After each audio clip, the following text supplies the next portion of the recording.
The official spoilers for Boruto Vortex Chapter 8 are out, and we can pretty much guarantee that this is at least going to be a pretty fun and interesting chapter because Jura and Hidari have invaded the Leaf Village.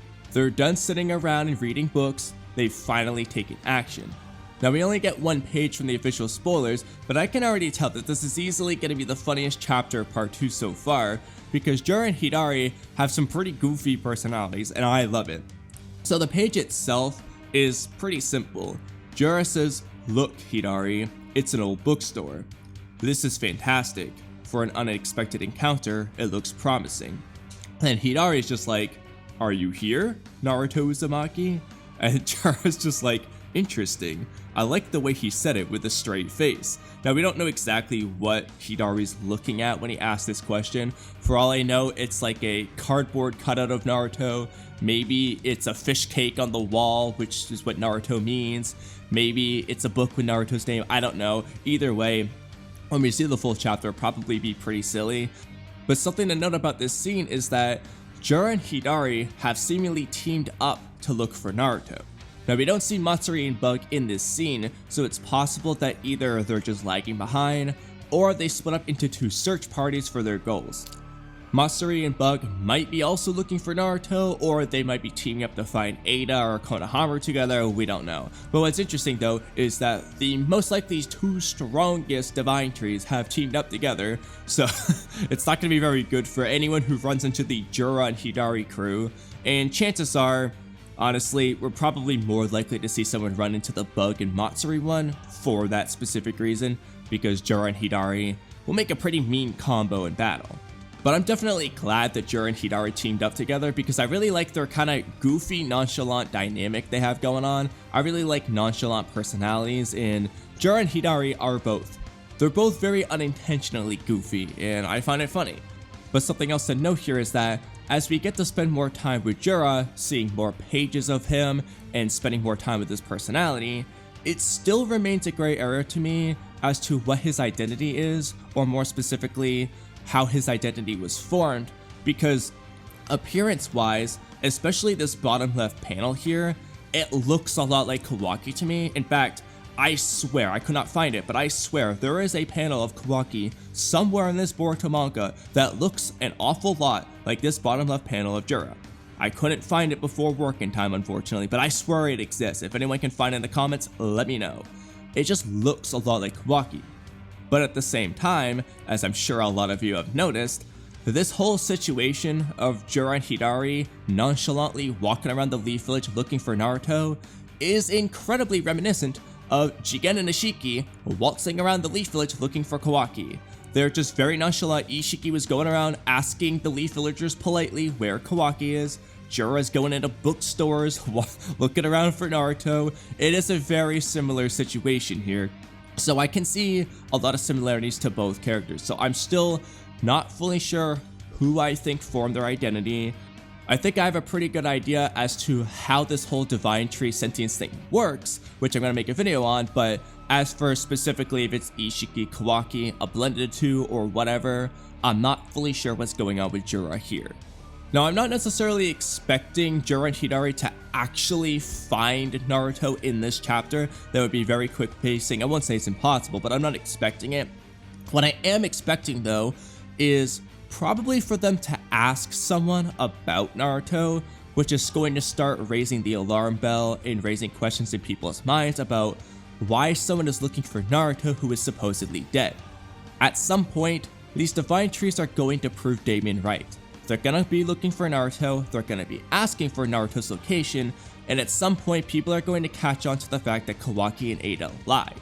It's not a matter of if, it's a matter of when, and I wouldn't be surprised if it starts in this chapter. And if that is the case, even without Naruto directly being found in this chapter, that's going to raise the tension a lot, especially for Kawaki specifically, and that's probably going to have an effect on him, probably make him even more moody, maybe get him to be a little bit more reckless, and cause him to take some form of action, which will move the story forward. So I think that's definitely a really good thing, and I hope at the very least they ask Grandma Josephine in the bookstore, "Hey, where's Naruto?" Or somebody just hears them out loud saying, "Huh, is Naruto Uzumaki here?" Somebody needs to hear them at some point at least. I think it would also be nice if Hidari is still looking for Sarada at the moment and not just helping Jura fight Naruto.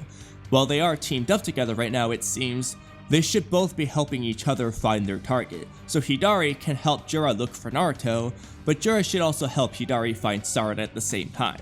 It's only fair that way. And that would also make more sense for why they're doing the two parties split up here. Instead of having Matsuri and Boke look for Naruto off the distance away from Jura, I don't know, that kind of feels weird to me. Not to say it's impossible, but I hope they haven't dropped all of their targets in favor of just Jura's target, who's the hardest one to find. And with that in mind, I could definitely see in this chapter Matsuri and or Bug finding their targets of Konohamaru or Eida long before Sarada or Naruto are found. Because realistically speaking, I think Sarada and Naruto are the two safer targets who are less likely to die or be devoured in general, whereas Konohamaru and Eida feel like a lot more disposable of characters, and they're probably a better starting point for the first person to be devoured because we want to raise the stakes, right? So starting off with Sarada or Naruto, that's huge, but then it's kind of just like, okay, we're building towards Konohamaru from Naruto. It's kind of backwards. It makes more sense to start with Konohamaru and then be like, damn, Naruto is in danger. They've already got Konohamaru, they've already got Eida, and so on. So realistically, I do see Eida or Konohamaru being found first and devoured first if anyone gets found or devoured in this chapter at all. Don't really expect anyone to be eaten in this chapter, but I do think a confrontation would definitely be a good thing, a good end of chapter cliffhanger where Matsuri walks up to Konohamaru, whatever. Something along those lines is realistically what I'm expecting. But I want to hear what you guys think about this chapter. So first, what do you think about the personalities and dynamic of Jura and Hidari? Are you like me and you find them pretty goofy and you like it a lot? And second, what do you think about Jura's identity in relation to this chapter? Do you notice the similarities between Ishiki and Jigen waltzing around the Leaf Village looking for Kawaki? But do you also notice the similarities in appearance to Kawaki? And like I said, if anyone can find the panel that looks just like Jura in that panel, let me know in the comment section below so that I can reference it in a future video, but I couldn't find it unfortunately. But it definitely looks like Kawaki to me, so let me know if you agree. And third, do you think people are going to hear Jura and Hidari looking for Naruto in this chapter, and by extension, prove Damon right about people catching on to Kawaki's lines sooner rather than later? And fourth, who do you think is going to be the first person to be encountered by these divine trees? Will it be Naruto first? Will it be Sarada first? Will it be Konohamaru first? Or will it be Eida first? Personally, I'm thinking Konohamaru or Eida, but I'm not sure between the two. But what do you guys think there? Let me know in the comment section below, but that's a wrap on today's video, so thank you guys for watching until the end. You're already under my genjutsu. Don't forget to subscribe, leave a comment, like the video, check out my podcast channel, check out Peak Fiction, become a member, and hit the bell icon for notifications. Sorry, Sasuke. Maybe some other time. Have a great rest of your day, and I'll catch you guys next time. Bye.